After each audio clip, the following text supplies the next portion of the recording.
আমবাসা মহকুমা এলাকার উন্নয়নের স্বার্থে এক ত্রিপুরা শ্রেষ্ঠ ত্রিপুরার স্বার্থে 17 ডিসেম্বর রবিবার রাতে আমবাসা পূর্ত দপ্তরের কনফারেন্স হলে অনুষ্ঠিত হয় আমবাসা মহকুমা কন্ট্রাক্টর অ্যাসোসিয়েশনের দ্বিবার্ষিক সম্মেলন। এলাকার বরিষ্ঠ ঠিকাদার অরুণ পাল, মান্না পাল এবং জিতেন্দ্র পালের সভাপতি মণ্ডলীতে অনুষ্ঠিত সম্মেলনে মোট 23 জন প্রতিনিধি নানা বিষয় নিয়ে আলোচনা করেন। সম্মেলনে মোট প্রতিনিধি উপস্থিত হন 73 জন। সম্মেলনে রাজ্য কমিটির পক্ষে উপস্থিত ছিলেন যুগ্ম আহ্বায়ক পরিতোষ সাহা এবং রাজ্য কমিটির প্রচার সচিব স্বপন দাস। সম্মেলন মঞ্চ থেকে মোট 21 জনকে নিয়ে নতুন কমিটি গঠন করা হয়, যেখানে সভাপতি হিসেবে মনোনীত করা হয় রাইট নারায়ণ ঘোষকে, সহসভাপতি হিসেবে মনোনীত করা হয় মান্না পাল, কুণালজিৎ দেববর্মা, সাধারণ সম্পাদক হিসেবে দায়িত্বভার অর্পণ করা হয় সুশান্ত ঘোষের হাতে, সম্পাদক হিসেবে দায়িত্ব দেওয়া হয়েছে বাবুল সাহা এবং মাধব রায়কে, কোষাধ্যক্ষ হিসেবে দায়িত্ব পালন করবেন অরবিন্দ দাস। 14 জনকে মনোনীত করা হয়েছে সাধারণ সদস্য হিসেবে, যারা আগামী দিন মহকুমার সকল ঠিকাদারকে সাথে নিয়ে সরকারের উন্নয়নমূলক কাজগুলিকে সঠিকভাবে এগিয়ে নিয়ে রাজ্যকে শ্রেষ্ঠত্বের আসনে পৌঁছে দেওয়ার শপথ গ্রহণ করেন। Bureau report, AGT Live 2027।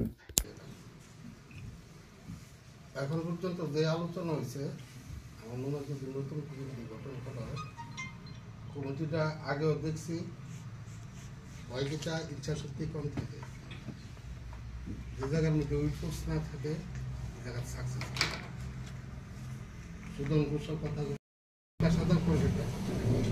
আমি সাইডে গেলে আমার লগে তো ছেলে সঙ্গে কথা কয়, আমাদের সিচুয়েশন আছে কিছু করে।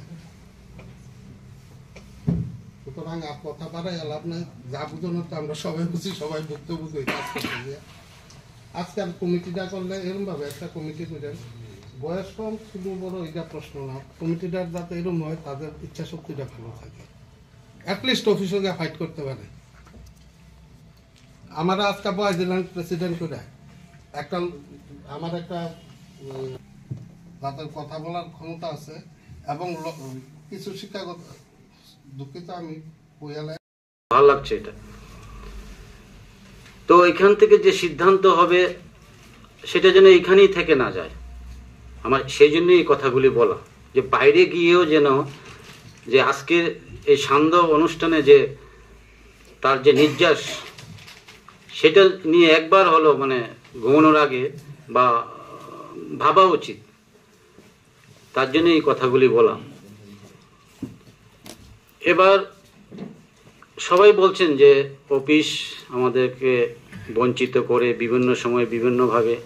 অবভিয়াসলি আমরা মর্নিং ওয়েক আপ টাইম থেকে গুড নাইট অবধি প্রতিদিন ইন্স্যুরেন্স থাকুক যাই থাকুক, কিন্তু আমাদের একটা সোশ্যাল ডিউটি থাকে।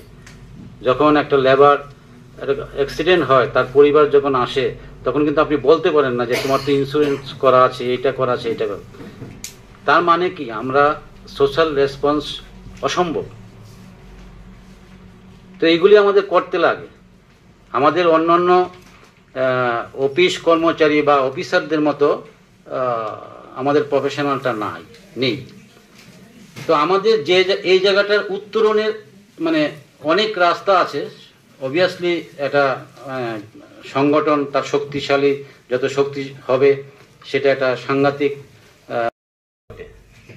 আমি কেন বললাম এতগুলি যুবক, এতগুলি চেস্ট, প্রত্যেকেই আমার পূর্ববর্তী কোনো ভাই বলেছিলেন যে GST, pan, labour licence etcetera etcetera সবকিছু মানে কমপ্লিট করার পরেই কিন্তু আপনি এই প্রফেশনালে আপনি যোগদান করতে পারবেন। ইনভেস্টমেন্ট বাড়ানোর ক্ষেত্রে দেখেছি ইন টাইম করা যায় না, নানা প্রবলেম থাকে। অফিস বলবে আপনি করেননি, আপনি বলবেন আমি পেমেন্ট পাইনি, সাইড নেই, এগুলো নিয়ে বিস্তারিত আলোচনা হয়। এটা অনেক কঠিন আছে, এটা আপনাকে প্রথম নির্ধারণ করতে লাগবে। আমার মনে হয় এখন আগের দিনের কন্ট্রাক্টরদের মতো নেই, এখানে যারা আছে প্রত্যেকেই শিক্ষিত, সুশিক্ষিত। তো আপনাদের প্রথম এই কাজটা করতে লাগবে। আমরা অ্যাডভোকেট রাখি, আমরা ইঞ্জিনিয়ার রাখি, আমরা ম্যানেজার রাখি, আমরা ডিপ্লোমা ইঞ্জিনিয়ার রাখি। তার মানে আপনাদের বা আমাদের ক্ষমতাটা কোন জায়গায়, এটা কোনোদিন রিয়েলাইজ করেছেন?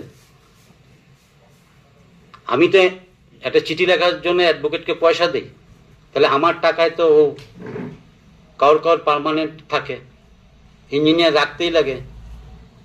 আমার শ্রদ্ধেয় দাদা বলেছেন যে একটা অ্যামাউন্টের পরে কাজ করতে গেলে আপনাকে ইঞ্জিনিয়ার প্রোভাইড করতে লাগে।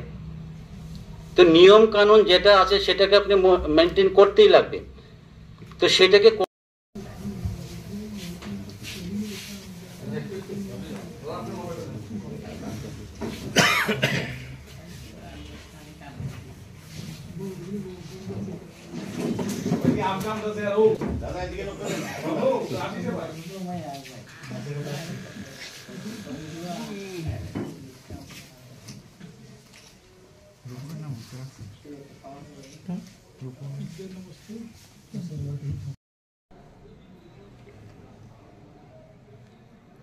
নমস্কার, আমরা আমবাসা কন্ট্রাক্টর অ্যাসোসিয়েশনের আজ বার্ষিক সম্মেলন হয়েছে। এই সম্মেলন থেকে আমাকে সাধারণ সম্পাদক হিসাবে সবাই মনোনয়ন করেছেন। তো আমার সবার কাছে সবাইকে অসংখ্য ধন্যবাদ। এবং তৎসঙ্গে আমরা কন্ট্রাক্টর অ্যাসোসিয়েশন আমরা দেশ গড়ার কাজে আমরা একটা বিশেষ ভূমিকা রাখি আমাদের নির্মাণ কাজ দ্বারা। তো আমরা আগামী দিন আমরা আমাদের বেস্ট থেকে আরও অনেক বেশি কিছু করতে চেষ্টা করব এবং আগামী দিন সরকারের কাছে আমাদের একটা আবেদন থাকবে যে আমাদের যে কন্ট্রাক্টর ভাইরা আছেন যাদেরকে আপনার সিকিউরিটি অনেক দিন ধরে আমাদের পেন্ডিং হয়ে আছে, তো ওই সিকিউরিটিগুলো আমাদের সরকারের কাছে আবেদন থাকবে যাতে আমরা সঠিক সময় মতো